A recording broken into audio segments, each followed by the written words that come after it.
Did you really think I wouldn't accept your invitation, Colin? The words left my lips with the kind of calm that comes after surviving a hurricane. The same man who'd spent years calling me broken now stood frozen at the church entrance as three perfectly dressed little girls tumbled out of a luxury SUV behind me. 18 months old, identical in their white lace dresses, different as night and day in their personalities. Olive reached for my hand immediately. Nora toddled toward the church steps with fearless curiosity. Lily hung back, studying the crowd with those intelligent dark eyes that reminded everyone she was mine. The insurance papers proving Colin's male factor infertility were folded neatly in my purse, right next to the christening invitation he'd sent to mock my supposed childlessness. You know what they say about karma? Sometimes she's patient. Sometimes she's swift. But she's always thorough. My name is Diana Pierce, though I go by Williams again now. This is the story of how I went from being called barren ground by the man I loved to watching that same man's perfect public facade shatter at his own child's christening ceremony. How I went from begging doctors to fix what was never broken in me to standing in a church doorway with three beautiful daughters, watching my ex-husband realize that his years of lies had finally caught up with him. But this story isn't just about revenge, though I'll admit that part was satisfying. It's about something deeper. It's about how sometimes the worst thing that happens to you becomes the doorway to the best thing that ever could.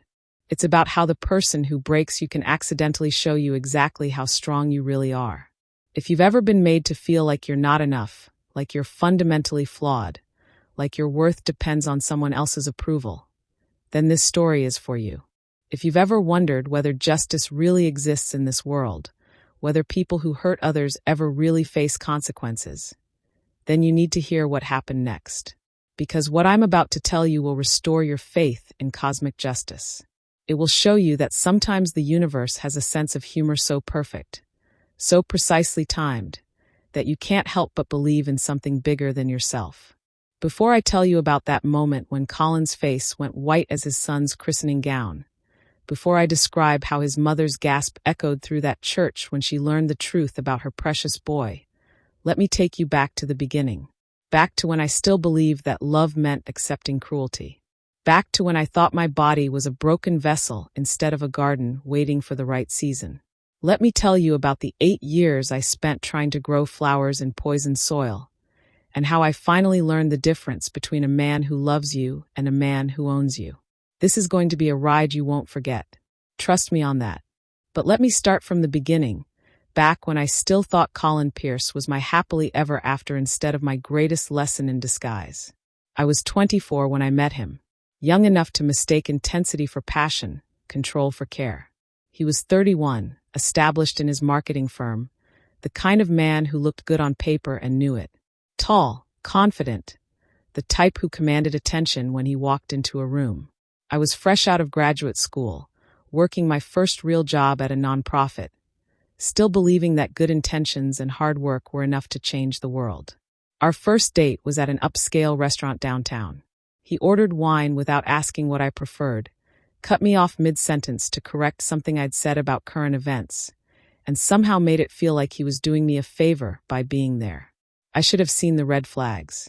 Instead, I saw a successful man who was interested in me, and I felt chosen. That's the thing about emotional manipulation.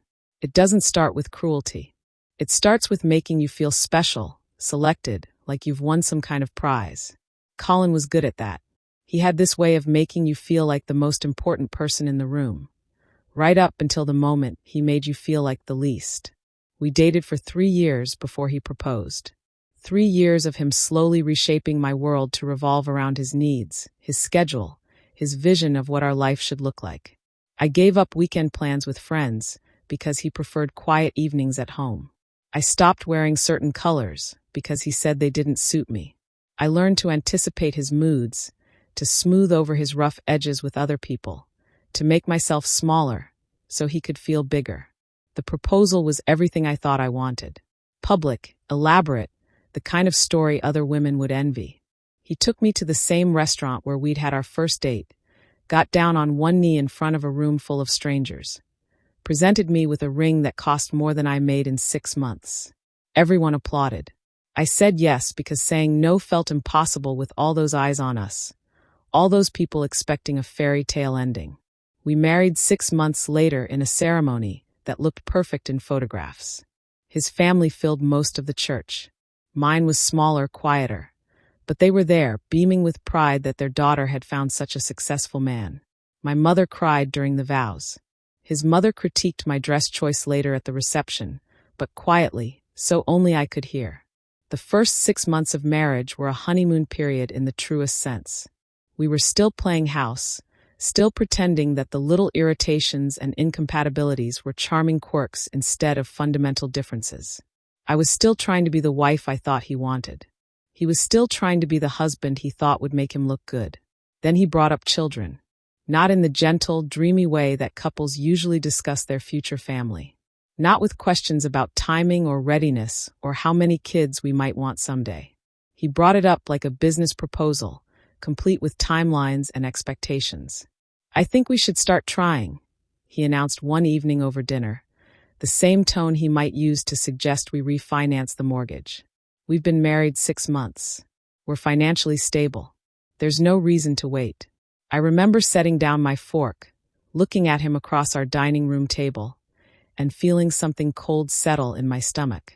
Not excitement, not joy, just this creeping awareness that I was about to become a project, a problem to be solved, a goal to be achieved. "Don't you think we should talk about this?" I asked. "About what kind of parents we want to be, how we'll handle childcare, whether we're really ready." He waved away my questions like they were irrelevant details. "We'll figure that out as we go. The important thing is to get started. My mother had her first child at 26. You're already 27. Already 27. Like I was running out of time, like my biological clock was some kind of deadline he was managing for me. That should have been my first clue about what was coming. The way he talked about my body like it was equipment he'd purchased, like my fertility was a service I owed him. But I was still in love with the idea of being in love, still convinced that marriage meant compromise, that his urgency was just enthusiasm for our future together. So I agreed. We started trying. And that's when everything began to fall apart. The first year of trying felt like an extended audition for a role I wasn't sure I wanted to play. Colin approached conception with the same methodical intensity he brought to his marketing campaigns. He bought ovulation predictor kits in bulk, downloaded fertility tracking apps, and turned our bedroom into what felt like a laboratory. "Your temperature is only 97.8 this morning," he'd announce, studying the thermometer like it held the secrets of the universe. "The app says you should be at 98.1 for optimal conditions." I learned to hate that thermometer. The way it beeped every morning at 6 a.m. sharp. The way Colin would frown at the reading like my body was malfunctioning equipment. The way he'd mark the numbers on a chart he kept in his nightstand drawer, tracking my cycles with the precision of a scientist monitoring lab rats. Sex became scheduled, clinical, purposeful in the worst possible way. Gone were the spontaneous moments of connection we'd shared during our dating years. Instead, there were calendar notifications on both our phones. Fertility window opens today. There were conversations that started with "we need to try tonight" instead of "I love you" or "I missed you today." My body stopped feeling like mine. It became this thing we were both monitoring, analyzing, optimizing. Colin would research supplements and present me with bottles of folic acid, CoQ10, prenatal vitamins that made me nauseous on an empty stomach. He'd read articles about fertility diets, and suddenly our kitchen was full of foods I didn't particularly like, but that supposedly improved egg quality. "Blueberries are high in antioxidants," he'd say, pushing a bowl across the breakfast table. "And you should be eating more leafy greens. The internet says spinach can increase your chances by 12%. The internet. Everything became about what the internet said, what studies showed, what other couples had tried successfully. Our conversations revolved around ovulation schedules and basal body temperatures and cervical mucus consistency. Romance died a slow, clinical death. But I told myself this was normal. This was what couples did when they were serious about starting a family. This was love expressed through dedication and planning and shared goals. The first few months of negative pregnancy tests were disappointing, but not devastating. These things took time, everyone said. The average couple took 6 months to conceive. We were still within normal range. By month 8, Colin's patience was wearing thin. Maybe you should see a doctor, he suggested after another negative test. Not, maybe we should see a doctor. Maybe I should. Like the problem was obviously mine to solve. I made an appointment with my gynecologist, Dr. Martinez, a kind woman in her 50s who'd been taking care of me since college. She ran basic blood work, checked my hormone levels, did an ultrasound to look at my ovaries and uterus. Everything looks perfectly normal, she told me, reviewing the results. Your hormone levels are excellent. Your cycles are regular. There's no sign of any structural issues. Sometimes it just takes longer than we'd like. I felt relief flood through me. Normal. Everything was normal. But when I shared the news with Colin, his reaction wasn't relief. It was frustration. If everything's normal with you, then why isn't it working? He demanded. There has to be something. Did you ask about your egg quality? What about your fallopian tubes? Did she check those? She said everything looked good, Colin. Sometimes it just takes time. Time. He said the word like it tasted bitter. We don't have unlimited time, Diana. I'm 34. I want to be a young father, not some old guy chasing toddlers around when I'm 50. The implication hung in the air between us. I was the delay. I was the obstacle between him and his timeline. That's when the real pressure began. Colin started researching fertility specialists, making appointments without consulting me first, presenting me with treatment options like I was a broken appliance that needed repair. Dr. Richardson is supposed to be the best reproductive endocrinologist in the city, he announced one evening, sliding a business card across the dinner table. I made you an appointment for next Thursday. You made me an appointment? Someone has to take charge here, Diana. We can't just keep hoping things will magically improve. Dr. Richardson's office felt like a factory. Sterile white walls, uncomfortable chairs, magazines full of smiling families that felt like mockery. The waiting room was full of women with hollow eyes and tense shoulders. All of us united in our shared sense of failure. The doctor was efficient, clinical, thorough in the way that medical professionals are when they're treating symptoms rather than people. More blood work. More ultrasounds. A hysterosalpingogram to check my fallopian tubes, which involved injecting dye through my cervix while I lay on a cold table trying not to cry from the cramping. Your tubes are clear, Dr. Richardson announced, studying the X-ray images. Ovarian reserve looks good for your age. I'd like to try a few cycles of Clomid to see if we can stimulate stronger ovulation. Clomid, the first of many medications that would turn my body into a chemistry experiment. The pills made me emotional, weepy, prone to mood swings that Colin had no patience for. You're being irrational, he'd say when I cried over commercials or snapped at him for leaving dishes in the sink. It's just the hormones.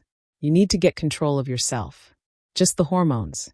Like my feelings were chemical malfunctions, rather than reasonable responses to the stress he was putting me under. 3 cycles of Clomid. 3 months of hope followed by crushing disappointment. 3 months of Colin's increasing impatience with my emotional instability. Maybe we should take a break, I suggested after the 3rd negative test. Just for a month or 2. Let my body reset. Take a break. Colin stared at me like I'd suggested we burn down the house. Diana, we've already wasted over a year. We can't afford to take breaks. Wasted. Like the time we'd spent trying to conceive naturally had been some kind of mistake, some failure of planning on my part. That's when Dr. Richardson suggested IVF. In vitro fertilization. The big guns. The treatment that cost $15,000 per cycle and came with no guarantees except the guarantee that it would consume our lives completely. Colin was immediately on board. Whatever it takes, he said, already calculating costs and insurance coverage. We'll make it work. But I felt something inside me recoil. Not from the treatment itself, but from the way he talked about it. Like I was a problem to be solved rather than a person to be supported. Like my body was a machine that needed more aggressive maintenance. Don't you think we should discuss this? I asked. It's a big decision. There are risks, side effects, no guarantee it will work. What's to discuss? You want a baby, I want a baby, This is how we get a baby. Unless you're having second thoughts about being a mother. The question hit like a slap. Having second thoughts about being a mother. Like wanting to feel emotionally ready for such an intense medical intervention meant I didn't really want children. Of course I want to be a mother, I said quietly. I just want to make sure we're doing this for the right reasons. The right reason is that we want a family, and this is what it takes. Stop overthinking everything, Diana. Sometimes you just have to trust the process. Trust the process. Trust him. Trust that he knew what was best for my body, my future, our marriage. So I agreed to IVF. The protocol was brutal.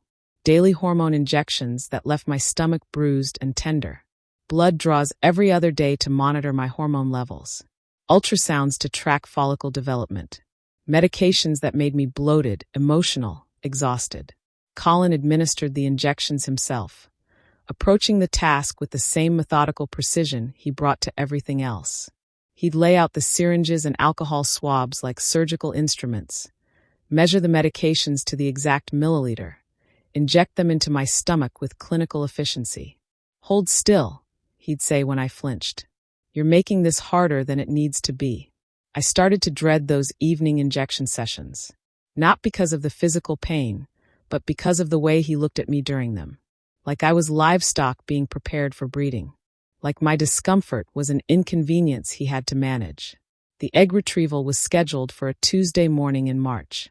37 eggs retrieved, which Dr. Richardson called an excellent response. I felt proud for about 5 minutes, until the anesthesia wore off and the cramping began. Colin picked me up from the clinic, helped me into the car with the kind of careful attention he usually reserved for expensive electronics. How do you feel? He asked as we drove home.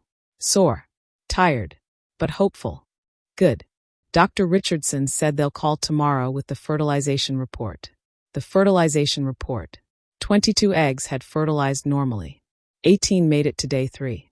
12 made it to day 5 blastocyst stage. Numbers that should have felt like victory, but somehow felt like a report card I was still waiting to pass or fail. The embryo transfer was scheduled for the following Monday. 2 perfect-looking blastocysts, grade AA, the best possible quality according to Dr. Richardson.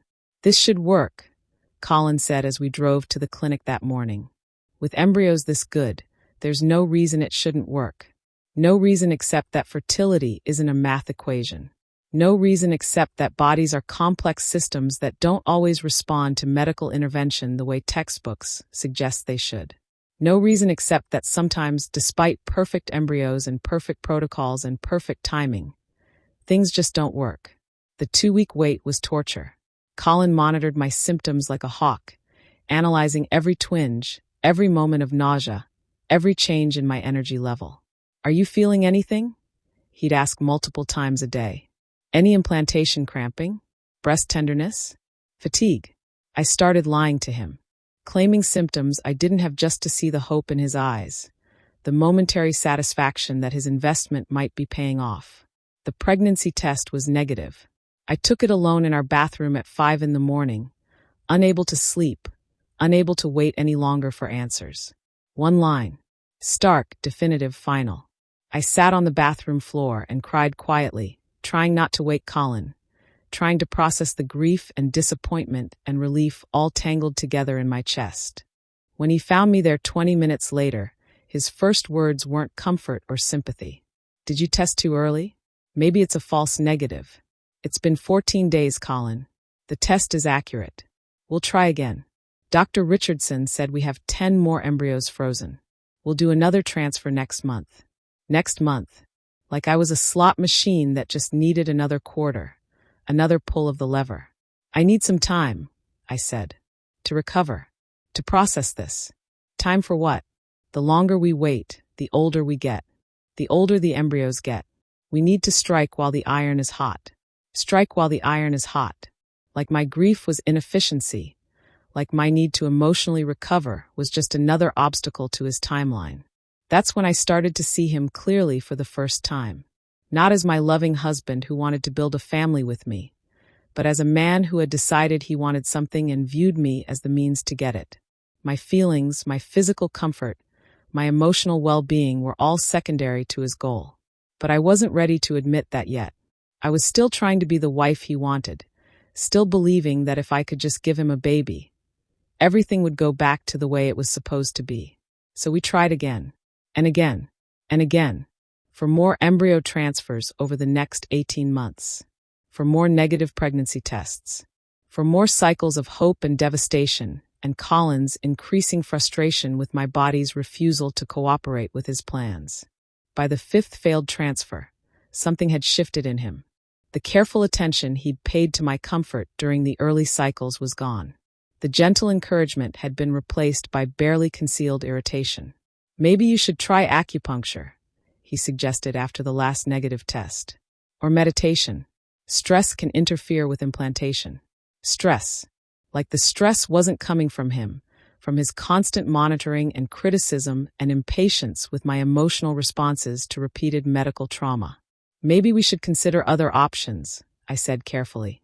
Adoption or taking a break from treatment, or even accepting that we might not have biological children.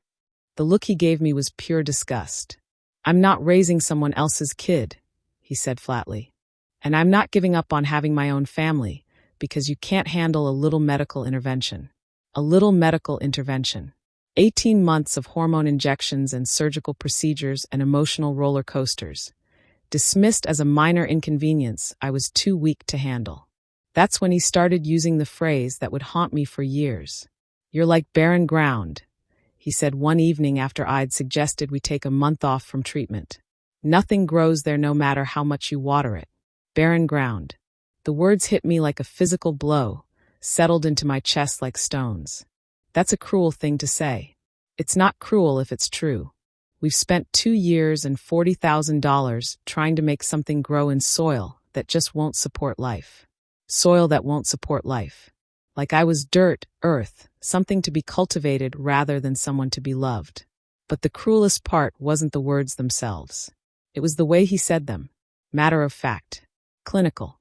Like he was diagnosing a problem rather than destroying his wife's sense of self-worth.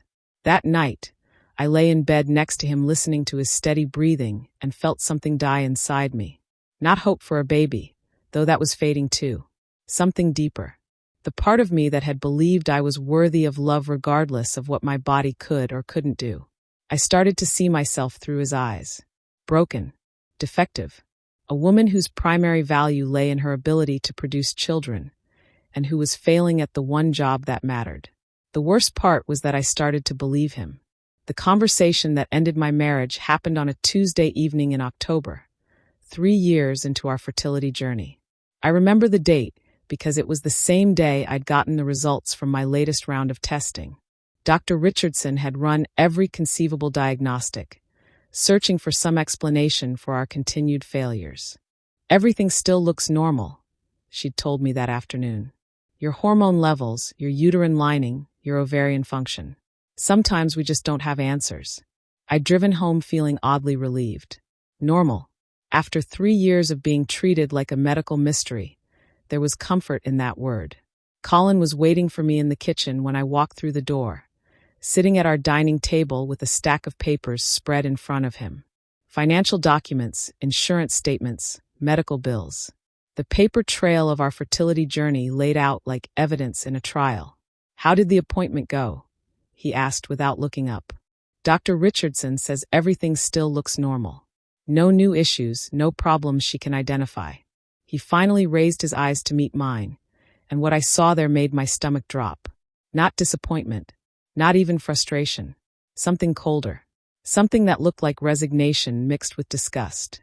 Normal, he repeated flatly. $47,000 in treatment costs, and you're still normal. Colin, that's not fair. The doctors have all said. The doctors have said a lot of things over the past 3 years. None of them have resulted in a pregnancy. He stood up, gathering the papers into a neat stack with the same methodical precision he brought to everything else. When he turned to face me fully, I saw something in his expression that I'd never seen before. Decision. Finality. I think we need to separate. The words hit me like cold water. What? This isn't working, Diana. We both know it. We've tried everything, spent everything, and we're no closer to having a family than we were 3 years ago. But Dr. Richardson said we could try a different protocol. There are new treatments, other options. I don't want other options. His voice was calm, matter of fact, like he was discussing dinner plans. I want a family, a real family, and I'm starting to accept that's not going to happen with you. The casual cruelty of it took my breath away. Not going to happen with me. Like I was a business venture that hadn't panned out, an investment that needed to be cut loose. So you're just giving up? On us. On our marriage. I'm being realistic. We've been living like roommates for months. You're constantly emotional, constantly stressed, constantly focused on what we don't have instead of what we do.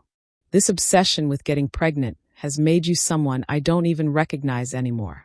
The accusation was so backwards, so completely divorced from reality, that I actually laughed. A short, bitter sound that surprised us both. My obsession? Colin, you're the one who turned our bedroom into a laboratory. You're the one who scheduled our entire lives around ovulation calendars and treatment cycles. You're the one who made me feel like a failure every month when my period came. I was trying to solve a problem. You were just wallowing in it. I was grieving. Every failed cycle, every negative test, every procedure that didn't work. I was grieving the children we weren't having, and you acted like that was a character flaw. He shook his head like I was proving his point. This is exactly what I'm talking about. Everything is drama with you now. Everything is emotional. I need a partner who can handle life's challenges without falling apart. Handle life's challenges. I stared at him, seeing him clearly for perhaps the first time in our entire relationship. You mean handle your challenges. Handle the pressure you put on me to produce a baby on your timeline. Handle being blamed for something that might not even be anyone's fault. It has to be someone's fault, Diana. Healthy couples don't struggle for 3 years to conceive unless something is wrong. And you've decided that something is me. The evidence speaks for itself. Evidence. Like our marriage was a court case, and he was the prosecutor building a case against my reproductive system. What evidence, Colin? Every test I've had has come back normal. Every doctor has said there's no identifiable problem. Then maybe the problem isn't medical. Maybe it's psychological. Maybe your body knows you're not ready to be a mother, and it's protecting itself. The words were so cruel, so perfectly designed to hit every insecurity I'd developed over the past 3 years, that I actually stepped backward, like I could physically distance myself from the poison he was spilling. You think my body is rejecting pregnancy because I'm not ready to be a mother? I think stress and emotional instability can affect fertility. And you've been both stressed and emotionally unstable for months. Emotionally unstable. The phrase he'd been using more and more frequently, always in that same clinical tone, like he was diagnosing a mental illness rather than describing a normal human response to repeated trauma. I've been stressed because you've made this process into a nightmare. I've been emotional because we've been through something incredibly difficult, and you've offered me no support, no comfort, no partnership. Just criticism and blame and pressure to perform. See, this is exactly what I mean. You can't take responsibility for anything. It's always my fault, always someone else's problem. A real partner would acknowledge their role in this situation. My role. Like I had chosen to struggle with infertility. Like I had deliberately sabotaged our attempts to conceive just to make his life difficult. What exactly is my role, Colin? What am I supposed to take responsibility for? For not being able to give me the family I want. For wasting 3 years of our lives on treatments that were never going to work. For becoming someone I can't stand to be around. The honesty of it was breathtaking. Not the medical struggles, not the failed treatments, not even the money we'd spent. He couldn't stand to be around me. The woman he'd promised to love in sickness and in health had become an inconvenience he needed to eliminate. So what are you saying? You want a divorce? I'm saying I want a separation. Time to think about what we both really want. I know what I want. I want my husband to support me through a difficult time instead of blaming me for it. I want to feel like we're a team instead of adversaries. I want to remember what it felt like when you loved me instead of resented me. I do love you, Diana. But I love the woman you used to be, not the woman you've become. The woman I'd become. Broken by his cruelty, diminished by his constant criticism, reduced to a single biological function that I was apparently failing at.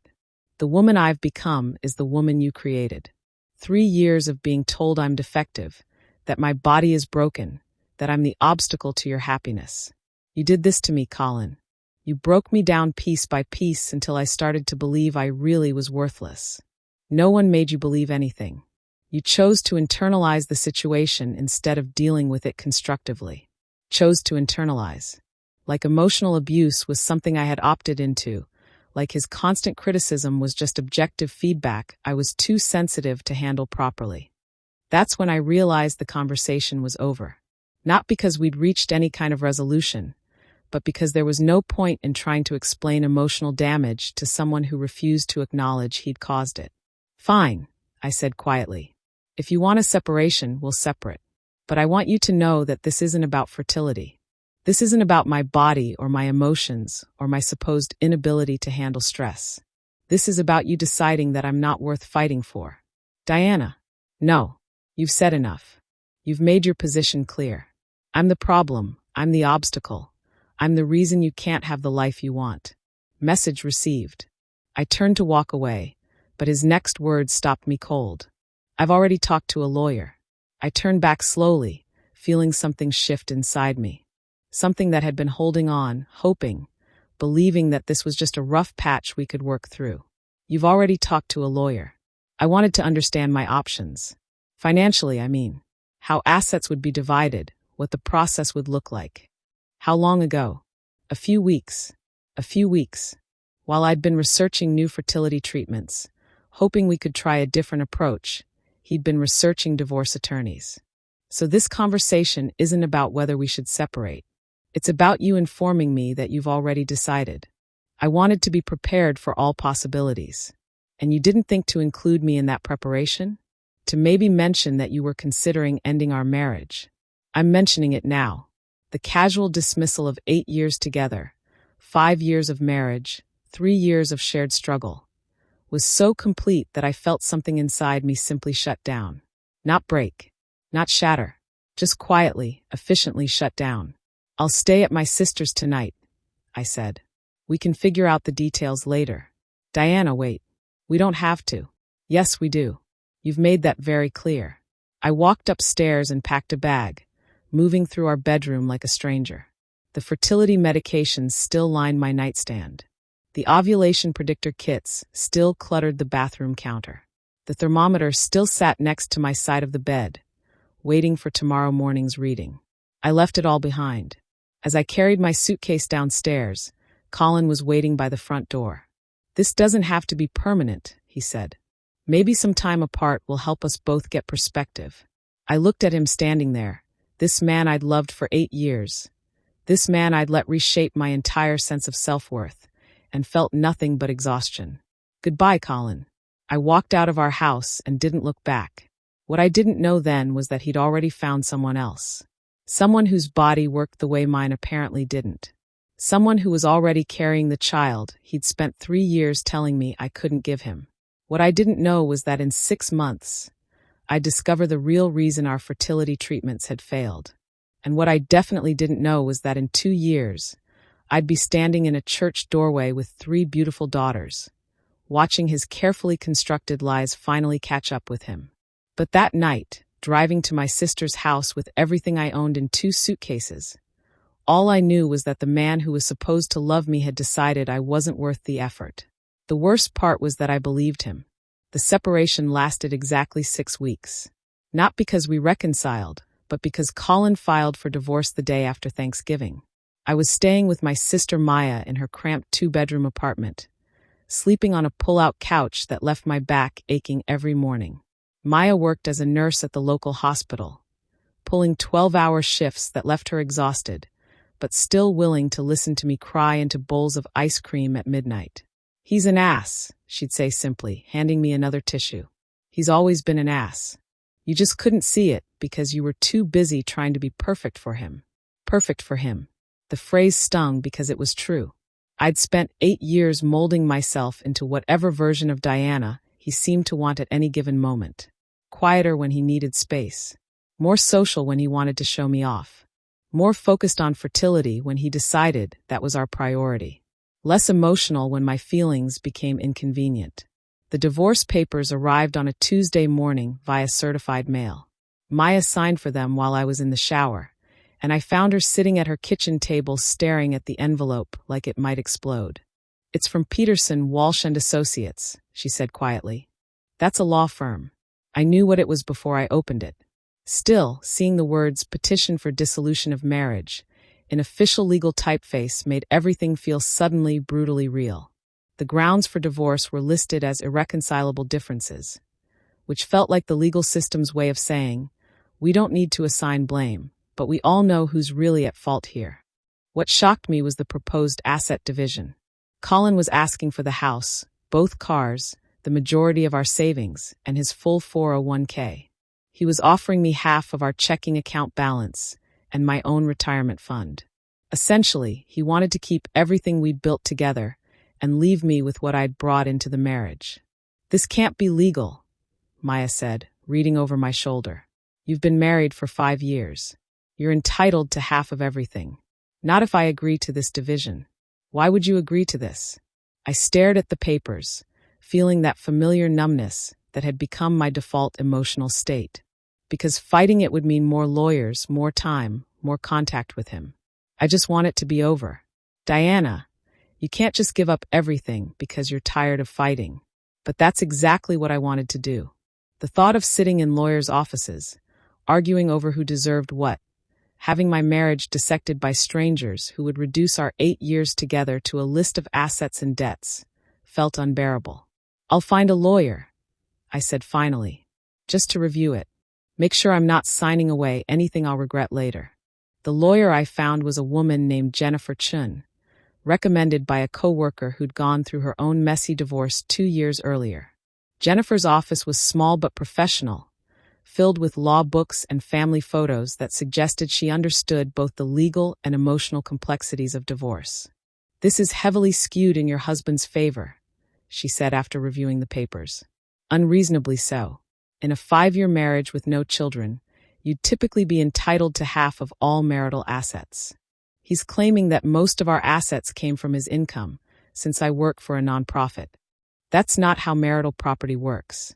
Income earned during the marriage belongs to both spouses equally, regardless of who earned more." Jennifer leaned back in her chair, studying me with the kind of direct gaze that made me feel like she could see through all my carefully constructed defenses.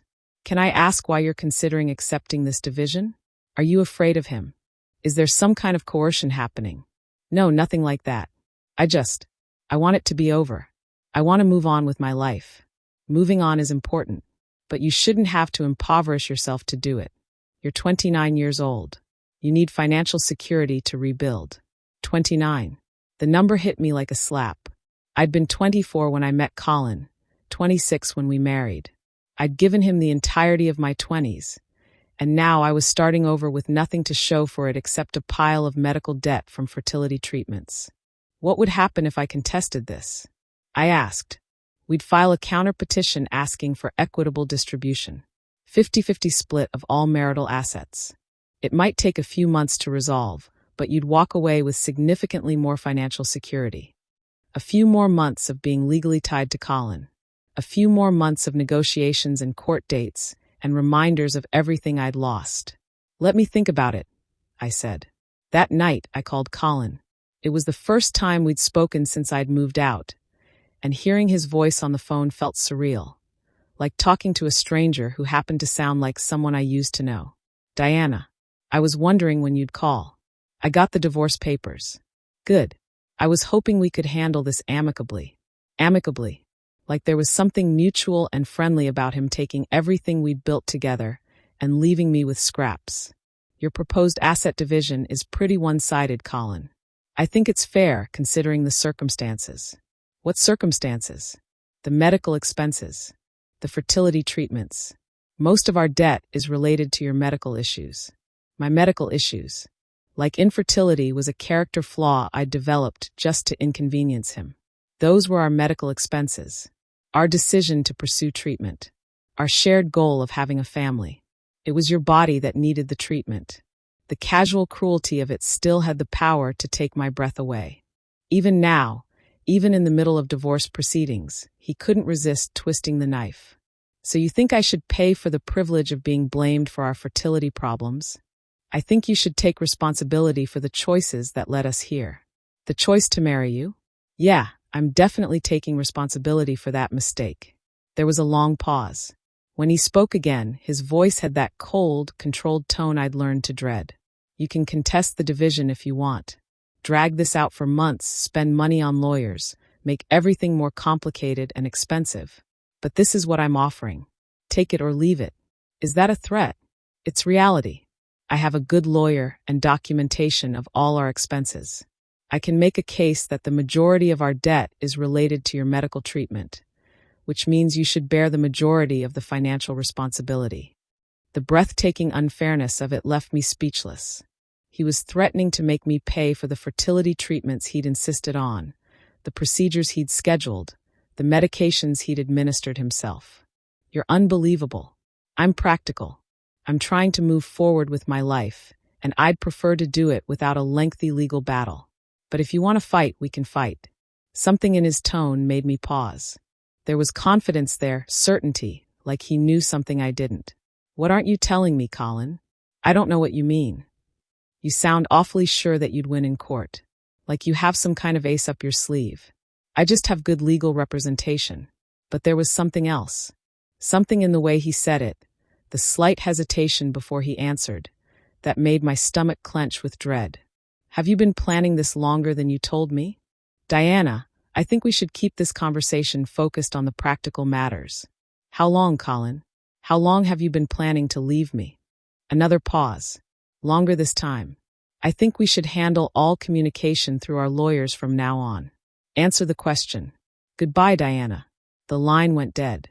I sat in Maya's kitchen staring at my phone, feeling like I'd just glimpsed the edge of something much larger and more devastating than I'd realized.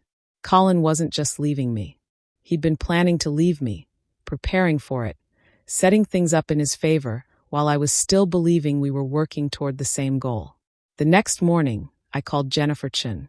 I want to contest the division, I told her. All of it. I want to fight for everything I'm entitled to. Good. I think that's the right choice. I'll file the counter petition today. Jennifer, can you also look into something else? I think my husband might have been planning this divorce longer than he's admitted. Is there a way to find out when he first consulted with his lawyer? We can request that information during discovery. Why? Do you suspect he was hiding assets or planning the divorce while you were still in treatment? I suspect he's been lying to me about a lot of things. And I want to know what else he's been hiding. What I didn't know then was that Colin's secrets went far deeper than just divorce planning. What I didn't know was that while I'd been blaming myself for our fertility problems, he'd been sitting on information that would have changed everything. What I didn't know was that in 3 months, a phone call from our insurance company would reveal the truth about why our treatments had failed. And what I definitely didn't know was that by the time I learned the truth, he'd already moved on with someone else. Someone who was carrying the child he'd spent 3 years telling me I couldn't give him.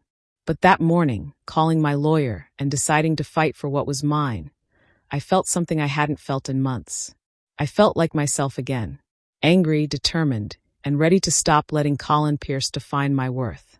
It was the first step toward discovering just how much he'd stolen from me, and the first step toward making him pay for all of it. The phone call that changed everything came on a Thursday afternoon in February, 3 months after Colin had filed for divorce. I was at work, trying to focus on grant applications for the nonprofit, when my cell phone rang with a number I didn't recognize. Ms. Williams? This is Rebecca from Anthem Insurance. I'm calling about a claim discrepancy we need to resolve. I almost hung up. Insurance calls were usually about billing errors or coverage questions. Nothing that couldn't wait until I had more mental energy to deal with bureaucracy. What kind of discrepancy? We have a claim from Dr. Michael Torres at Urology Associates for fertility testing performed on your husband, Colin Pierce. The claim was submitted under your policy number, but our records show the testing was done in September 2019. We need to verify that you were still married at that time for coverage purposes. The words hit me like ice water. I'm sorry, what did you say? Fertility testing for your husband. Semen analysis, hormone panels, genetic screening. The total claim is about $800. We just need to confirm your marital status at the time of service. September 2019. I grabbed a pen and started calculating dates with shaking hands. September 2019 was 6 months before Colin had asked for our separation. It was 18 months into our fertility journey, right after my second failed IVF cycle. Can you tell me exactly what tests were performed?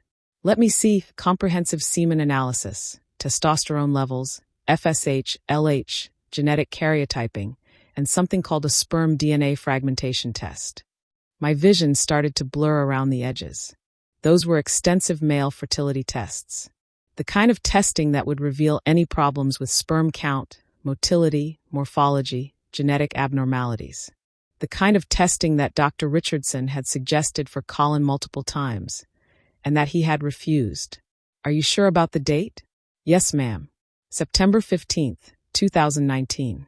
The claim was submitted by Dr. Torres's office last week, but there was a delay in processing due to a coding error. And the results? Do you have the results of those tests? I'm sorry, I only have billing information. You'd need to contact Dr. Torres's office directly for medical records.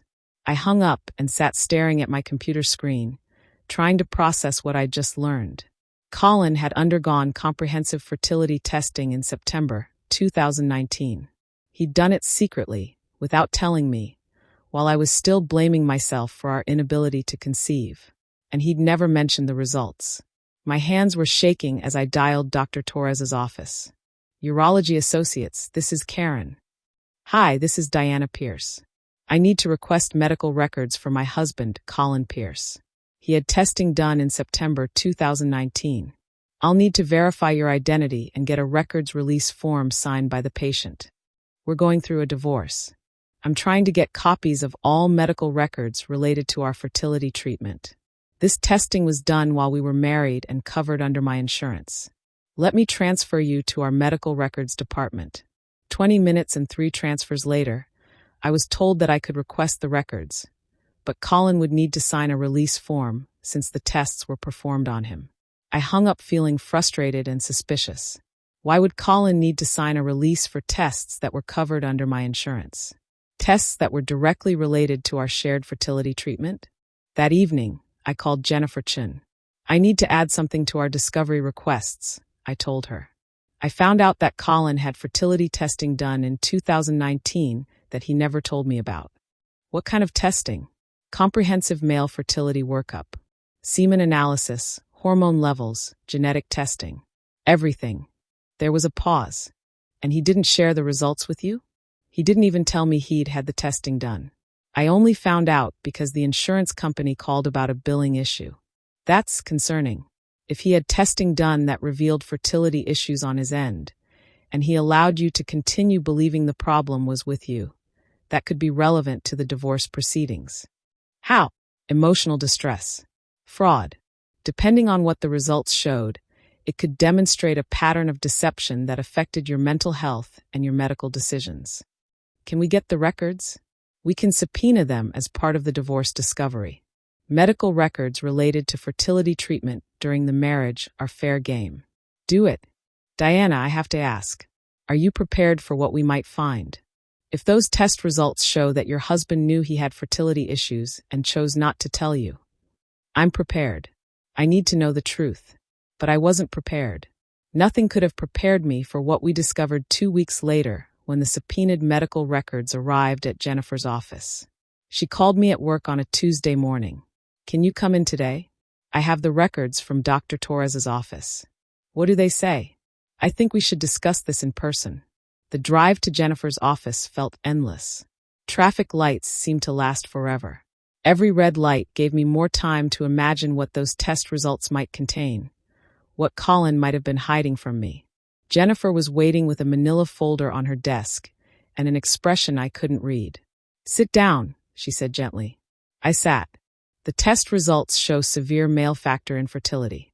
Colin's sperm count is less than 5 million per milliliter. Normal is 15 million or higher. His motility is 12%. Normal is 40% or higher. The morphology shows only 2% normal forms. Normal is 4% or higher. The numbers hit me like physical blows. I'd memorized normal fertility parameters during our 3 years of treatment. I knew exactly how devastating those numbers were. That's severe oligosteroidozoospermia. Yes, the genetic testing also showed a chromosomal abnormality that significantly reduces the chances of natural conception and increases the risk of miscarriage. I stared at the folder, feeling like the room was spinning around me. So our fertility problems were never about me. Based on these results, it's highly unlikely you would have conceived naturally, regardless of your fertility status. And the IVF failures make sense now too. With sperm parameters this poor, even assisted reproduction would have very low success rates. He knew. He knew all of this in September 2019, and he let me continue thinking I was the problem. It appears so. He let me go through 18 more months of treatment. Hormone injections, egg retrievals, embryo transfers. He let me blame myself for every failure. Jennifer leaned forward, her voice gentle but firm. Diana, this is medical fraud. He allowed you to undergo unnecessary medical procedures while withholding information that would have changed your treatment plan. But why? Why would he do that? I don't know, but there's something else. She pulled another document from the folder. Dr. Torres's notes indicate that Colin specifically requested that the results not be shared with you. He signed a form restricting access to his medical information. The betrayal was so complete, so calculated, that I felt something break inside my chest. Not my heart, that had been broken for months. Something deeper. My ability to trust my own perception of reality. He planned this. He knew he was the reason we couldn't have children, and he planned to blame me for it. It looks that way. And then he used my supposed emotional instability from the failed treatments to justify taking most of our assets in the divorce. We can challenge that now. This information changes everything. I sat in Jennifer's office staring at those test results, feeling 3 years of self-blame and shame transform into something else. Something harder and sharper and infinitely more dangerous. Rage. Pure, clean, righteous rage at the man who had stolen 3 years of my life, destroyed my self-worth, and then tried to steal my financial security too. I want to destroy him, I said quietly. Legally speaking, we can certainly use this information to. No, I want to destroy him. I want everyone to know what he did. I want his family, his friends, his co-workers, everyone to know that he's a liar and a fraud and a man who psychologically tortured his wife to cover up his own inadequacies. Jennifer was quiet for a moment. Diana, I understand you're angry. You have every right to be angry. But we need to be strategic about how we use this information. Strategic how? We use it to get you a fair settlement. We use it to expose his deception in court. We make sure he pays for what he did to you, financially and legally. That's not enough. What do you mean? I looked at her, feeling something cold and determined settle in my chest. I mean that legal consequences aren't enough. I want him to feel what I felt. I want him to experience the same humiliation, the same shame, the same sense of worthlessness that he put me through. Diana, I want cosmic justice. I want the universe to show him exactly what it feels like to have your carefully constructed life fall apart in public. I stood up, gathering my purse and the copies of the medical records. File whatever motions you need to file. Get me everything I'm entitled to in this divorce. But understand that this isn't just about money anymore. What is it about? I looked back at her from the doorway. It's about making sure that Colin Pierce learns that actions have consequences, and that some betrayals are so deep, so cruel, that they demand more than legal remedies. What are you planning to do? I'm planning to live my best life. And I'm planning to make sure he has a front row seat when karma finally catches up with him. I walked out of that office with Colin's medical records in my purse and a plan forming in my mind. Not a plan for revenge, exactly. Something bigger than that. A plan for justice. What I didn't know then was that the universe was already working on my behalf. That in 6 months, I'd meet a man who would show me what real love looked like. That in 18 months, I'd be pregnant with triplets, proving once and for all that my body had never been broken. And that in 2 years, Colin would hand me the perfect opportunity to show him exactly what he'd lost. But that afternoon, driving home from Jennifer's office, All I knew was that the man I'd loved had betrayed me in the cruelest possible way, and that I was done being his victim. The divorce was finalized on a gray Tuesday in April, 6 months after Colin had first asked for separation. Thanks to Jennifer's aggressive use of the medical records, I walked away with half of everything instead of the scraps Colin had originally offered. The house was sold and the proceeds split. I got half the savings, half his retirement account, and enough money to start over. But money couldn't fix what those medical records had broken inside me. I moved into a small one-bedroom apartment across town, furnished it with pieces from discount stores and Facebook Marketplace. Everything was beige and temporary, like I was camping in my own life. I'd wake up every morning in a bed that didn't feel like mine, in a room that smelled like other people's lives, and feel the weight of starting over at 30 years old. The worst part wasn't the loneliness, though the silence in that apartment was deafening.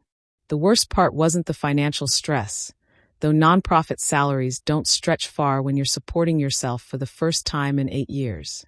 The worst part was the way Colin's betrayal had poisoned everything I thought I knew about myself. For 3 years, I'd believed I was broken. I'd internalized his narrative so completely that even with proof of his deception, I couldn't shake the feeling that something was fundamentally wrong with me. Not my body, maybe, but something deeper. Some flaw in my character that had made me an easy target for his manipulation. I started therapy with Dr. Sarah Kim, a soft-spoken woman in her 40s who specialized in trauma and emotional abuse. Her office was warm and comfortable, filled with plants and soft lighting that made it feel safe to fall apart. "You're experiencing what we call complex trauma," she explained during one of our early sessions. "When someone you trust systematically undermines your reality over an extended period, it damages your ability to trust your own perceptions." "But I should have known," I said for the 100th time. There were signs, red flags. I should have seen through his lies. Emotional manipulation is designed to be invisible to the victim. That's what makes it so effective. Colin didn't just lie to you about the medical results. He spent years conditioning you to doubt your own judgment, to defer to his version of reality. So what does that make me? Weak. Stupid. It makes you human. It makes you someone who loved and trusted your partner, which are normal, healthy impulses. The problem wasn't your trust. The problem was that he weaponized it against you. The sessions helped, but progress was slow. Some days I felt strong, angry, ready to rebuild my life. Other days I felt like I was drowning in shame and self-doubt. The knowledge that Colin had known the truth about our fertility problems while watching me blame myself was a wound that wouldn't heal. 3 months after the divorce, Maya called me at work with news that felt like a punch to the stomach. "I saw Colin at the grocery store yesterday," she said carefully. "He wasn't alone. I knew what was coming, but I asked anyway. Who was he with?" "A woman. Blonde, maybe mid-20s. And Diana, she was pregnant. Very pregnant." The phone slipped in my hand. I had to grip it tighter to keep from dropping it. "How pregnant?" 6 or 7 months, maybe?" "I'm sorry, honey. I thought you should know." I hung up and sat at my desk staring at my computer screen, trying to process what Maya had told me. Colin was with someone new. Someone who was carrying the child he'd spent 3 years telling me I couldn't give him. The timeline was devastating. If she was 6 or 7 months pregnant, she'd gotten pregnant right around the time our divorce was finalized. Maybe even before. That evening, I did something I knew I shouldn't do. I looked her up on social media. Her name was Sarah Mitchell. 26 years old, worked as a dental hygienist, had the kind of effortless blonde beauty that looked good in every photo. Her Instagram was full of pregnancy updates, glowing selfies with captions about growing our little miracle, and blessed beyond measure. The photos with Colin were worse than I'd expected. He looked happy in a way I'd never seen him look with me. Relaxed, genuinely joyful, like he'd finally found what he'd been searching for. In one photo, his hand rested on her pregnant belly with a tenderness that made my chest ache. The caption read, "Can't wait to meet our little boy. Colin is going to be such an amazing daddy." Our little boy. Like they'd created this pregnancy together, like it was the natural result of their love and compatibility. No mention of fertility struggles. No hint of the medical intervention that had probably been necessary given Colin's test results. I scrolled through months of photos, torturing myself with evidence of their happiness. Vacation pictures from the beach. Dinner dates at restaurants I recognized. A gender reveal party with pink and blue balloons that revealed they were having a son. In every photo, Colin looked like a different person. Not the cold, critical man who'd called me barren ground. Not the manipulator who'd hidden medical records while watching me blame myself for our failures. He looked like a man in love, a man excited about becoming a father, a man who'd found his perfect partner. The worst photo was from what looked like a baby shower. Sarah sat in a chair surrounded by gifts, glowing in a white dress that showed off her pregnant belly. Colin stood behind her with his hands on her shoulders, both of them beaming at the camera. The caption read, "So grateful for everyone who celebrated baby Luke with us today. We feel so blessed to have such amazing family and friends supporting us on this journey." Baby Luke. They'd already named him. They were already a family. I closed the laptop and cried until I couldn't breathe. The next few weeks were the darkest of my life. I called in sick to work more days than I showed up. I stopped returning calls from Maya and my other friends. I lived on takeout and wine, spending my evenings stalking Sarah's social media and torturing myself with updates about their perfect life. Dr. Kim was patient but firm during our sessions. "You're re-traumatizing yourself," she said. "Every time you look at those photos, you're reinforcing the narrative that Colin was right to leave you, that Sarah is better than you, that you really were the problem. But what if that's true? What if I really was the problem, just not in the way I thought? What do you mean? What if there's something about me that makes me unlovable? What if Colin's cruelty was just his way of responding to something fundamentally wrong with my personality? Diana, listen to me. Colin's behavior toward you was not a response to your flaws. It was a choice he made to protect his own ego. He chose to lie to you about the medical results because admitting his own fertility problems would have damaged his self-image as a virile, successful man. But he's happy now. With her. Look how happy he is. He's happy because she doesn't know the truth about him yet. She doesn't know that he's capable of the kind of systematic deception he practiced with you. She's still in the honeymoon phase where she believes his carefully constructed image. What if she never finds out? What if they really do live happily ever after while I'm alone in my beige apartment eating frozen dinners and crying over Instagram photos? Dr. Kim leaned forward, her voice gentle but insistent. Diana, you're 30 years old. You have your whole life ahead of you. You have a career you care about, friends who love you, family who support you. You have the truth about what happened in your marriage, which means you can make sure it never happens again. But what if I never find anyone? What if Colin was right that I'm too emotional, too difficult, too broken to be a good partner? What if you're exactly the right person for someone who's capable of real love? What if the problem was never you, but the fact that you were trying to build a life with someone who was fundamentally incapable of the kind of partnership you deserved? I wanted to believe her. But sitting in that therapy office, thinking about Colin's glowing happiness with Sarah, about the baby they were expecting, about the family they were building while I sat alone in my apartment, it was hard to imagine that my story would ever have a happy ending. I feel like I'm disappearing, I told her. Like the person I used to be before I met Colin is just gone, and I don't know how to get her back. She's not gone. She's just buried under 3 years of someone else's lies about who you are. But we can dig her out. It's going to take time, and it's going to be hard work, but we can find her again. What if we can't? Then we'll build someone new. Someone stronger, someone who knows her own worth, someone who can't be manipulated because she trusts her own perceptions. I left that session feeling slightly less hopeless, but still fundamentally broken. Still convinced that Colin's happiness with Sarah was proof that I really had been the problem all along. What I didn't know then was that the universe was already working on my behalf. That in 3 months, I'd meet someone who would show me what real love looked like. Someone who would see my worth without needing me to prove it. What I didn't know was that Colin's perfect life with Sarah was built on the same foundation of lies that had destroyed our marriage. That his fertility problems hadn't magically disappeared just because he'd found a new partner. And what I definitely didn't know was that in 18 months, I'd be the one with the perfect family, while Colin's carefully constructed image would finally crumble under the weight of his own deceptions. But that night, sitting alone in my beige apartment, all I knew was that the man who'd destroyed my sense of self-worth was living his best life with someone else. And I was still trying to figure out how to live at all. The turning point came on a Saturday morning in July, 6 months after my divorce was finalized. I was at the farmer's market downtown, trying to convince myself that buying fresh vegetables would somehow inspire me to cook actual meals instead of living on takeout and wine. I was examining tomatoes when I heard a voice behind me. "Those are from my farm.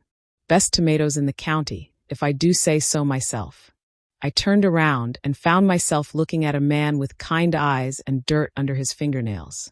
Tall, broad-shouldered, with the kind of tan that comes from working outdoors. He was wearing a faded t-shirt and jeans, holding a cup of coffee and smiling at me like we were old friends. "Your farm?" "Liam Williams. Williams Family Farm, about 20 minutes outside town. We've been growing organic vegetables for 3 generations. Diana Pierce." "Well, Diana Williams again, actually. I just went back to my maiden name." "Ah, fellow Williams. We might be related somewhere down the line." There was something immediately comfortable about him. No pretense, no performance, just genuine warmth and an easy smile that made me feel like I could breathe properly for the first time in months. "Are you new to the market?" he asked. "I don't think I've seen you here before." "New to shopping for myself, I guess. I'm still figuring out how to cook for one person." "Recently divorced? Is it that obvious?" The cooking for one comment was a pretty big clue. "Plus, you have that slightly shell-shocked look that people get when their whole life changes overnight." I laughed, surprised by how good it felt. "Shell-shocked. That's probably accurate. Well, if you're looking for easy vegetables to cook for one person, I'd recommend the zucchini. You can grill it, sauté it, throw it in pasta. Hard to mess up. Thanks for the tip. And if you want to learn more about cooking with fresh vegetables, I teach a class at the community center on Thursday evenings. Farm to table for beginners.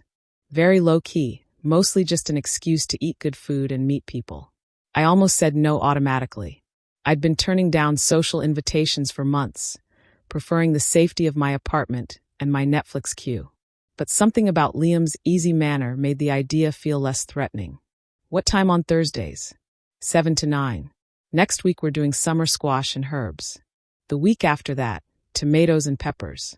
I might check it out. "Great. And even if you don't, come back for more tomatoes. They'll be perfect in about a week." I walked away from his booth with a bag of vegetables and something I hadn't felt in months. Curiosity about another person. Not romantic interest, exactly. Just genuine human connection that didn't feel complicated or dangerous. Thursday evening, I almost talked myself out of going to the cooking class 3 different times. I changed clothes twice, worried that I looked too dressed up, then too casual, then too much like someone trying too hard to look like she wasn't trying. The community center kitchen was warm and welcoming, filled with about a dozen people of various ages. Liam was at the front, wearing an apron over his jeans and t-shirt, explaining the difference between summer squash varieties with the kind of enthusiasm most people reserved for their favorite movies. "The key to good zucchini," he was saying, "is not to overthink it. People get intimidated by fresh vegetables, but they're actually more forgiving than processed food. You can't really ruin them unless you try really hard." The class was exactly what he'd promised. Low-key, friendly, focused on simple techniques that made fresh ingredients shine. I found myself relaxing for the first time in months, laughing at Liam's stories about farming disasters and chatting with the other students about their own cooking adventures. "How did I do?" I asked Liam as we cleaned up afterward. I'd made a simple zucchini and herb pasta that actually tasted good. "Natural talent. You've got good instincts with seasoning. My ex-husband used to say I was a terrible cook." The words slipped out before I could stop them. I immediately felt embarrassed, like I'd revealed too much too soon. "Well, your ex-husband was wrong about that," Liam said simply. "And probably wrong about a lot of other things too." There was no judgment in his voice, no prying curiosity about my failed marriage. Just a matter-of-fact acknowledgement that sometimes people are wrong about us, and their wrongness says more about them than it does about us. "Yeah, I said quietly. He was. I kept going to the cooking classes, week after week, learning to prepare simple, nourishing meals while listening to Liam's stories about farm life and seasonal eating. He had a way of making everything seem manageable, achievable, like the difference between a good meal and a great one was just a matter of paying attention to what you were doing. More importantly, he had a way of making me feel like myself again. Not the broken, diminished version of myself that Colin had created, but the person I'd been before I learned to doubt my own perceptions. "You're different," Dr. Kim observed during one of our sessions in August. "Lighter somehow. I've been taking a cooking class, learning to feed myself properly instead of living on takeout. That's wonderful. Self-care is an important part of healing. It's more than that, though. The instructor, Liam, he's kind, in a way that doesn't feel like he wants something from me." "Tell me about that." With Colin, even his kindness felt transactional, like he was being nice because he expected something in return. But Liam is just genuinely nice to everyone. He doesn't make me feel like I have to earn his attention or prove that I deserve his time. How does that feel? Confusing, honestly. I keep waiting for the other shoe to drop, for him to reveal what he really wants from me. But he just seems to enjoy teaching people about food and farming. What if there is no other shoe? What if he's just a genuinely kind person who enjoys your company? The possibility felt almost too good to believe. After 3 years of Colin's manipulation, the idea that someone might like me without an agenda seemed impossible. But week after week, Liam proved Dr. Kim right. He was just genuinely, consistently kind. He remembered details about my life, asked thoughtful questions about my work at the nonprofit, shared stories about his own life without making them feel like performances designed to impress me. In September, he invited me to visit his farm. "Harvest season is starting," he said after class one Thursday. "If you want to see where all these vegetables come from, you're welcome to come out this weekend. I could use an extra pair of hands, and I promise to feed you well in exchange for labor." I almost said no. The invitation felt like a step toward something more personal, more intimate than our casual friendship in the cooking class. But I was tired of saying no to everything, tired of hiding in my apartment, tired of letting fear make all my decisions. What time should I be there? Saturday morning, I drove out to William's family farm feeling nervous and excited in equal measure. The farm was beautiful in the way that working places can be beautiful, not manicured or designed for show, but purposeful and alive. Liam met me at the farmhouse, introduced me to his parents who still lived there, and helped run the operation. Showed me around the fields and greenhouses where 3 generations of his family had grown food for the local community. "This is where I grew up," he said, leading me through rows of tomatoes heavy with fruit. "My grandfather started the farm in 1952, my dad expanded it in the 80s, and I took over the day-to-day operations 5 years ago. Do you ever want to do anything else?" I tried. Went to college for business, worked in the city for a few years. But I kept coming back here on weekends, helping with planting and harvest. Eventually I realized this was where I belonged. We spent the morning picking tomatoes and peppers, filling crates with vegetables that would go to restaurants and the farmer's market. The work was physical, satisfying in a way that my desk job never was. My hands got dirty, my back got sore, and I felt more grounded than I had in months. "You're a natural at this," Liam said, watching me carefully select the ripest tomatoes. "Most people either pick them too early or too late. I like the problem-solving aspect. Figuring out which ones are ready, which ones need more time. That's exactly what farming is. Constant problem-solving, constant adaptation to conditions you can't control." We had lunch on the farmhouse porch, eating sandwiches made with vegetables we'd picked that morning. Liam's parents joined us, sharing stories about the farm's history and asking about my work with genuine interest. "Diana helps nonprofits get funding for community programs," Liam explained. "She's the one who makes sure organizations have the resources they need to help people." The way he described my work made it sound important, meaningful, like I was making a real difference in the world. It had been so long since someone had talked about my career with respect instead of dismissing it as impractical or financially irresponsible. "That's wonderful work," his mother said. The world needs more people who care about helping others. After lunch, Liam walked me through the farm's greenhouse operation, explaining how they extended the growing season and started seedlings for spring planting. "This is my favorite part," he said, showing me trays of tiny seedlings just beginning to emerge from the soil. "All this potential, all these plants that will feed people, starting from something so small you can barely see it. It's like hope," I said without thinking. Exactly like hope. We stood there looking at those tiny green shoots, and I felt something shift inside me. Not romantic attraction, exactly, though that was there too. Something deeper. A recognition that this man, this place, this way of being in the world, represented everything that had been missing from my life with Colin. Authenticity. Groundedness. The kind of quiet confidence that comes from knowing your own worth without needing to diminish anyone else's. "Liam," I said carefully, "I should probably tell you that I'm recently divorced. Very recently. And it was complicated." "How complicated?" "The kind of complicated that makes me question my own judgment about people. The kind that makes me wonder if I'm capable of recognizing genuine kindness when I see it." He was quiet for a moment, studying my face with those kind eyes. "What if we just take it slow?" he said finally.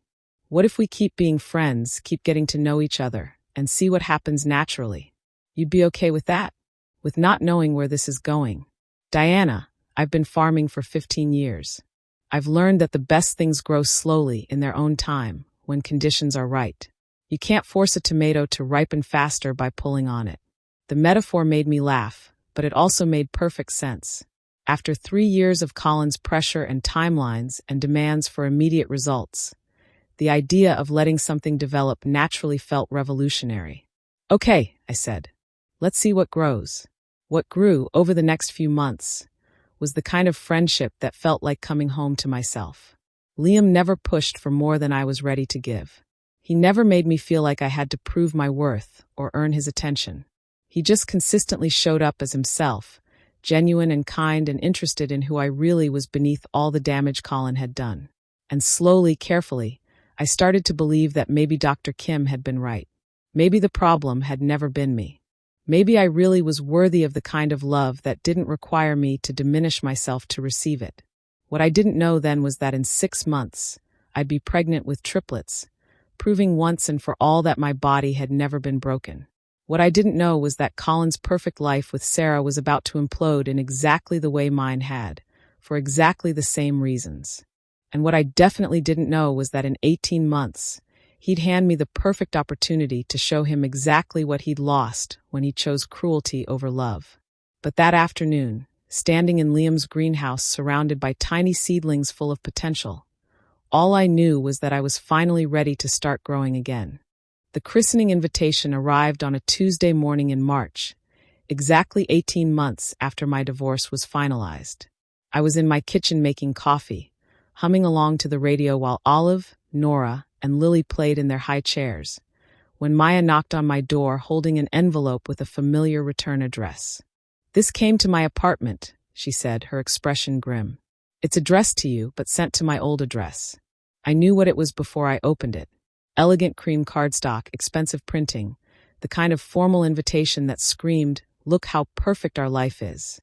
Asterisk Mr. and Mrs. Colin Pierce request the honor of your presence at the christening of their son, Luke Michael Pierce.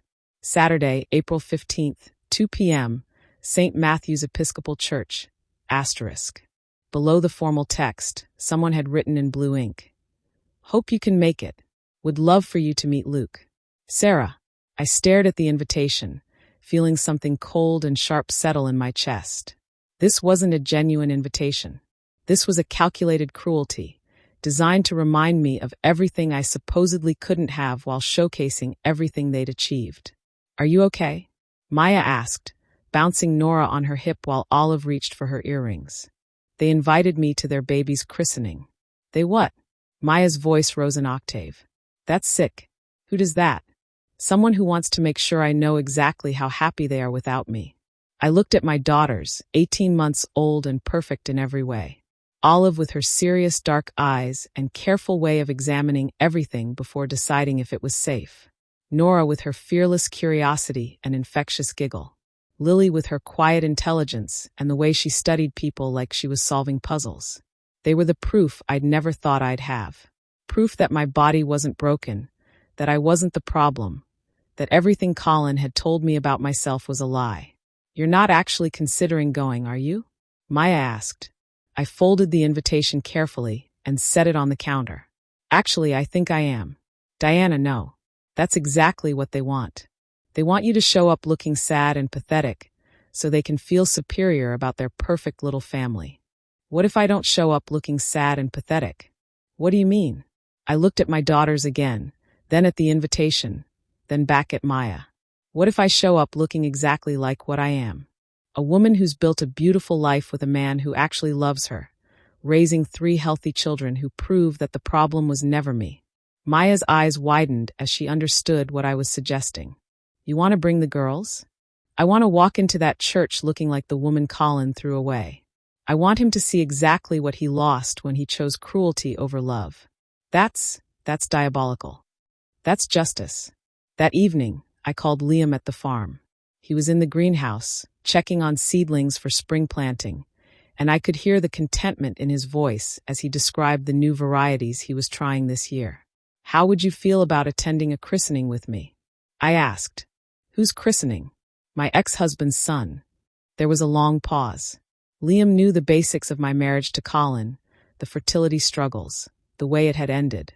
But we'd never talked about revenge or justice or the part of me that still burned with anger at what he'd done.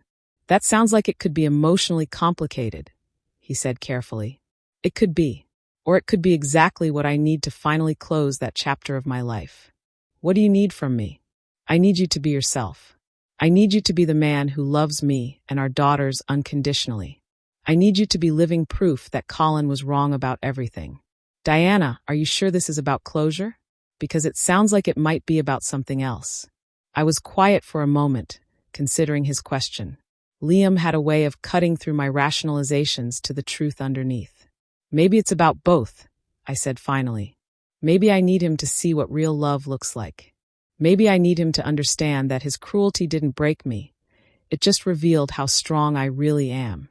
And maybe you need to see it too? Maybe I do. Then we'll go. All of us. We'll show up as the family we are, and let that speak for itself. The next few weeks were a whirlwind of preparation. Not just the practical details of getting 3 toddlers ready for a formal event, but the emotional preparation of facing Colin for the first time since our divorce.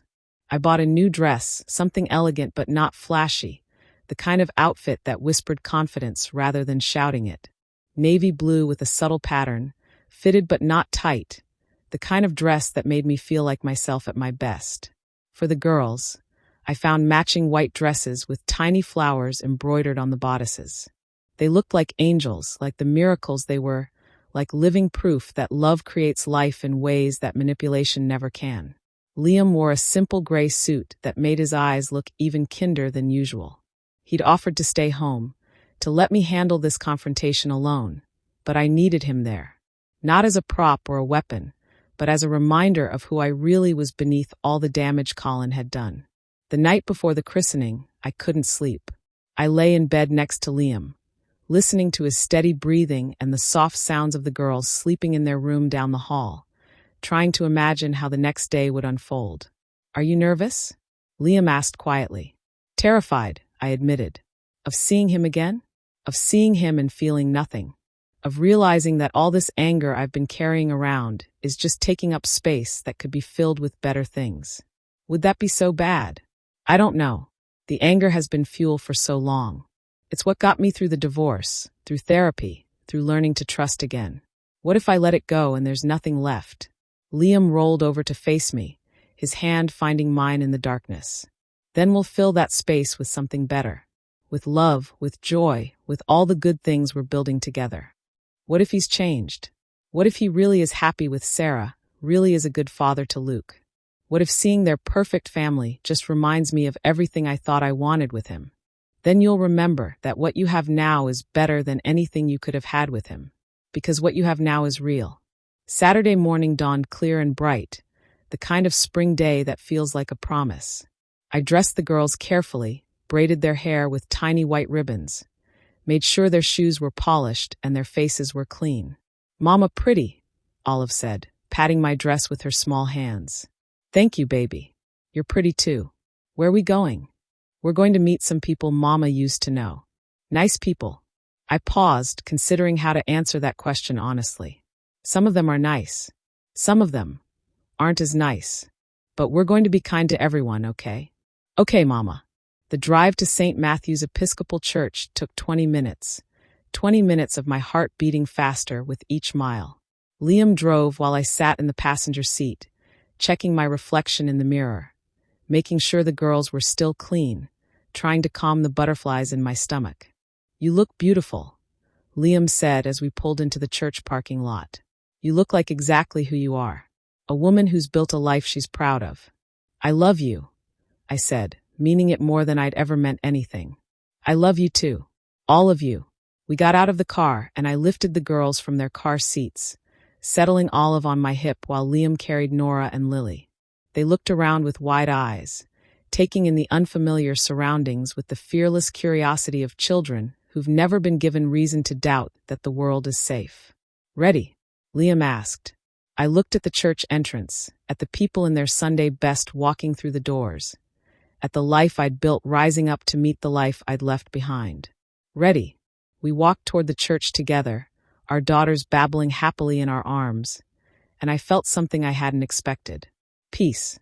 Not the cold satisfaction of revenge, but the warm certainty of a woman who knows her own worth. A woman who's learned the difference between love and manipulation, between partnership and control, between a man who builds you up and a man who tears you down. I was about to face the man who'd tried to convince me I was broken, and I was bringing proof that he'd been wrong about everything. The church doors opened in front of us, and I stepped through them carrying my daughters and my dignity and the unshakable knowledge that the best revenge really is living well. Colin was about to learn that lesson the hard way. The church was packed with people I recognized from my old life. Colin's family, his co-workers, friends from our social circle who had quietly chosen sides after the divorce. They were all dressed in their Sunday best, chatting quietly while waiting for the ceremony to begin. I paused in the doorway, letting my eyes adjust to the dim lighting, letting the moment settle around me like armor. Liam stood beside me, solid and calm, while the girls looked around with wide-eyed curiosity. That's when I saw him. Colin was standing near the altar, holding a baby in a white christening gown. He looked older than I remembered, more tired, but still handsome in that polished way that had first attracted me 8 years ago. Sarah stood beside him in a pale pink dress, smiling at the guests, playing the role of perfect mother and wife. For a moment, I felt nothing. No anger, no pain, no residual love or longing. Just a distant recognition, like seeing a character from a movie I'd watched years ago. Then Colin looked up and saw me. His face went through a series of expressions in rapid succession. Surprise, confusion, and then something that looked like panic as his eyes moved from me to Liam to the 3 toddlers in our arms. I watched him count. 1, 2, 3 children.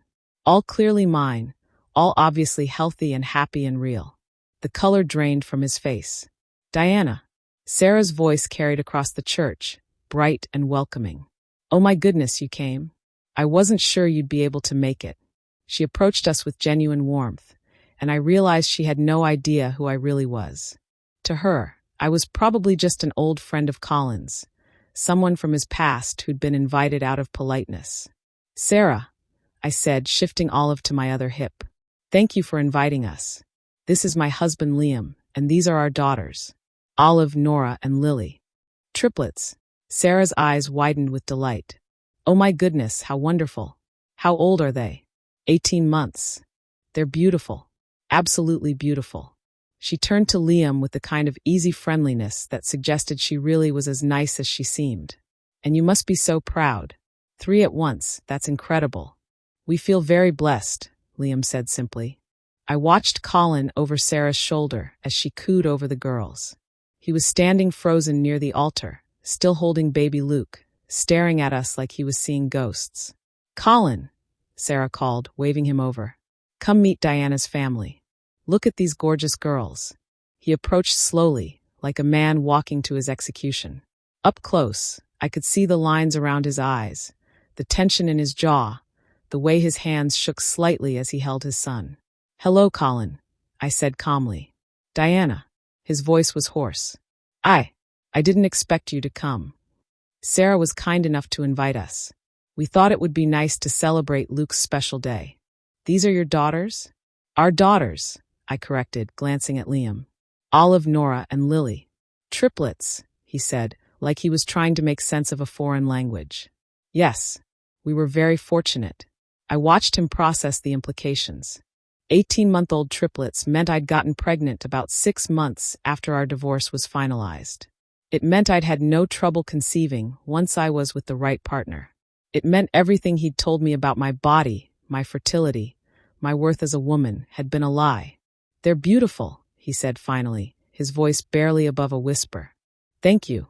Sarah was still chatting with Liam about farming and organic vegetables, completely oblivious to the tension crackling between Colin and me.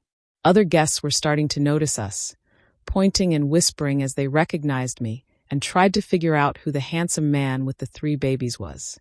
"Diana Williams," a familiar voice said behind me. "I thought that was you." I turned to see Colin's mother, Margaret Pierce, approaching with the kind of smile that didn't reach her eyes. She'd never liked me, had always made it clear that she thought her son could do better. "Mrs. Pierce," I said politely. "How nice to see you." "And who is this?" she asked, looking at Liam with barely concealed curiosity. "This is my husband, Liam Williams." "Liam, this is Margaret Pierce, Colin's mother." "Pleasure to meet you," Liam said, extending his hand. Margaret shook it automatically, but her attention was focused on the girls. "These are your children?" "Yes, Olive, Nora, and Lily." "Triplets," she said, the same way Colin had. Like the word itself was impossible. "Yes." I watched her do the math, watched her realize what the existence of my healthy daughters meant about her son's version of our marriage. For 5 years, she'd heard Colin's narrative about my supposed infertility, my emotional instability, my failure as a wife. Now she was looking at proof that the story had been more complicated than she'd been told. "They're lovely," she said stiffly. "Thank you." The ceremony was about to begin, and people were taking their seats. Sarah guided us to a pew near the back, still chatting cheerfully about the challenges of raising multiples, and how amazing it must be to have 3 babies at once. "I can barely handle one," she laughed, glancing back at Colin, who was still standing near the altar looking shell-shocked. "I don't know how you manage 3. "You find a way," I said. "When you have the right support system, anything is possible." The service began, and I watched Colin struggle through his role as father. He fumbled with Luke's blanket, nearly dropped him during the blessing, and kept glancing back at our pew like he couldn't quite believe we were really there. During the readings, Lily started to fuss. I stood to take her to the back of the church, and as I walked down the aisle, I felt every eye in the room following me. The whispers started immediately. "Is that Diana? Colin's ex-wife? Those are her children? Triplets. I thought she couldn't have kids. That's why they got divorced." Well, obviously that wasn't the problem. I reached the back of the church and bounced Lily gently, humming under my breath until she settled. Through the open doors, I could see the parking lot where Liam and I had stood just an hour ago, preparing for this moment. "Excuse me." I turned to find a woman I didn't recognize, middle-aged with kind eyes and a concerned expression. "I'm sorry to bother you, but I'm Sarah's mother, Linda. I just wanted to say how beautiful your daughters are." "Thank you." "Sarah mentioned that you're an old friend of Colin's?" I paused, considering how to answer that question. "We were married for 5 years. We divorced about 2 years ago." Linda's expression shifted, becoming more guarded. "Oh, I see. Sarah seems lovely," I said genuinely. "You should be very proud." "She is lovely. She's been through a lot, though. The fertility struggles, the miscarriages before Luke. It's been hard on both of them." Fertility struggles. Miscarriages. I felt something cold settle in my stomach. "I'm sorry to hear that."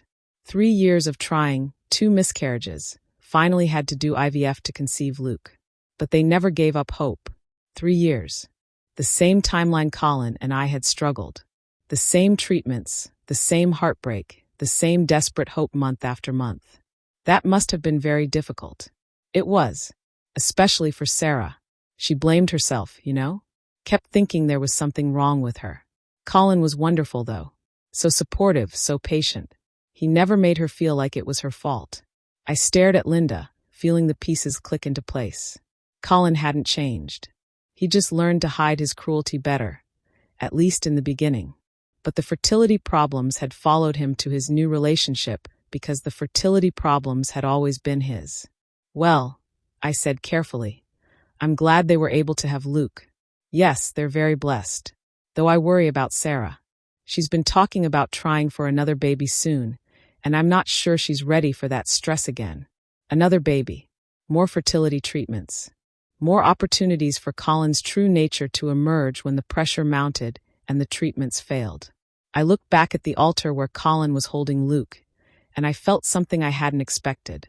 Pity. Not for me, not for what I'd lost, but for him. For the man who was so terrified of his own inadequacies that he'd rather destroy the people he claimed to love than face the truth about himself. And pity for Sarah, who had no idea what she was really married to. The ceremony ended, and people began filing out for the reception in the church hall.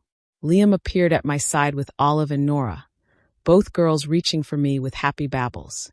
"How are you doing?" he asked quietly. "Better than I expected. Different than I expected. Ready to go?" I looked around the church one more time. At Colin, who was still avoiding eye contact. At Sarah, who was glowing with happiness and maternal pride. At the guests who were still whispering about my unexpected appearance with 3 healthy children. "Actually, I think I'd like to stay for the reception. Just for a few minutes." "Are you sure?" "I'm sure." We made our way to the church hall, where tables were set up with cake and punch and flowers. The girls were fascinated by all the people and decorations, pointing at everything with excited chatter. I found myself in conversation after conversation with people from my old life. Colin's colleagues who remembered me fondly. Family friends who seemed genuinely happy to see me thriving. Former neighbors who cooed over the girls and asked about my new life. "You look wonderful, Diana," said Janet Morrison, a woman who'd been in our couples book club. "Absolutely radiant." "Thank you. I feel wonderful. And your husband seems lovely. How did you meet?" "At a farmer's market. He teaches cooking classes." "How romantic. And 3 babies at once, my goodness. You must be over the moon." "We are. Very blessed. I have to say, I always thought you'd be a wonderful mother. I'm so glad things worked out for you." I thanked her and moved on, carrying that validation with me like a warm glow. These people had known me during my marriage to Colin. They'd seen how much I'd wanted children, how hard I'd tried, how devastated I'd been by our struggles. And now they could see that the problem had never been me. Across the room, I caught sight of Colin talking to his brother. Even from a distance, I could see the tension in his posture, the way he kept glancing in my direction. "Diana." I turned to find Sarah approaching, still carrying the glow of a new mother, but looking slightly overwhelmed by the crowd. "I just wanted to thank you for coming. It means so much to have old friends here to celebrate Luke." "Of course. He's a beautiful baby." "Thank you. I have to ask, though. Colin seems a bit off today. Do you know if something's bothering him?" I looked at her, this sweet woman who had no idea what kind of man she'd married, and felt a moment of genuine compassion. "I think seeing me might have brought up some difficult memories," I said carefully. "Our divorce was complicated." "Oh, I'm sorry. I didn't realize. He doesn't talk about it much. That's probably for the best. The past is the past. You're very gracious. I hope we can be friends." I looked at her holding her son, surrounded by people who loved her, believing she'd found her happily ever after with a man who'd shown me exactly what he was capable of when things got difficult. "I hope so too," I said, meaning it, because Sarah was going to need friends when she discovered the truth about Colin, when the fertility struggles continued and his patience ran out, when his supportive facade cracked under pressure and revealed the cruel, manipulative man underneath. It might take months or years, but it would happen. Men like Colin don't change. They just get better at hiding who they really are. "We should probably head home," Liam said, appearing at my side. "The girls are getting tired." "Of course." I gathered my purse and made sure we had everything, then turned for one last look around the room. Colin was standing by the cake table, finally looking directly at me. Our eyes met across the crowded hall, and I saw everything I needed to see in his expression. The shock, the confusion, the dawning realization that everything he'd told himself about our marriage had been a lie. I smiled at him. Not a cruel smile, not a triumphant smile, but the smile of a woman who'd found peace. Then I turned and walked out of that church hall with my husband and my daughters, leaving Colin Pierce to face the truth about himself. The truth that the problem had never been me. The truth that love creates life, while manipulation destroys it. The truth that some betrayals are so deep, so cruel, that they demand cosmic justice. And sometimes, if you're very lucky, the universe delivers that justice in the form of 3 perfect daughters and a man who loves you exactly as you are. As we drove home, the girls fell asleep in their car seats, exhausted from their big day. Liam reached over and took my hand. "How do you feel?" "Free," I said, and meant it. Finally, completely free. "Any regrets about going?" "None. I needed to see him again to realize that I don't need to see him again. And now we go home. We put the girls down for their naps. We make dinner together. We live our beautiful, ordinary life." Sounds perfect. It was perfect. Not because it was dramatic or exciting or filled with grand gestures, but because it was real. Because it was built on truth instead of lies, love instead of manipulation, partnership instead of control. That night, after the girls were asleep and Liam was reading in bed beside me, I thought about the woman I'd been when I first met Colin. Young, trusting, eager to please, willing to diminish herself to make someone else comfortable. That woman was gone. In her place was someone stronger, wiser, more grounded in her own worth. Someone who knew the difference between love and possession, between support and control, between a partner and a predator. Colin had tried to break me, and in the process, he'd accidentally shown me exactly how strong I really was. The best revenge, I'd learned, wasn't destroying him. It was becoming myself. And if you're listening to this story because someone has made you feel broken, worthless, not enough, let me tell you something. They're wrong. The problem isn't you. It never was you. You are worthy of love that doesn't require you to diminish yourself to receive it. You are worthy of partnership that builds you up instead of tearing you down. You are worthy of a life that feels like home instead of a performance. And sometimes, if you're very brave, if you're willing to do the hard work of healing and growing and learning to trust again, the universe will give you exactly what you deserve. 3 perfect daughters, a man who loves you unconditionally, and the unshakable knowledge that you were never broken at all. You were just planted in the wrong soil. But when you find the right ground, when you find the right conditions, when you find the right person to tend your garden with love instead of criticism, you'll bloom in ways you never imagined possible. Trust me on that. I'm living proof. If you enjoyed this story of triumph over betrayal, please like this video and subscribe for more stories of justice, redemption, and the power of knowing your own worth. Share your thoughts in the comments below. Have you ever experienced a moment of cosmic justice in your own life? I'd love to hear your stories. Remember, you are stronger than you know, more valuable than anyone who tries to diminish you could ever understand, and worthy of love that celebrates who you are instead of trying to change you. Until next time, keep believing in your own worth. The universe is listening,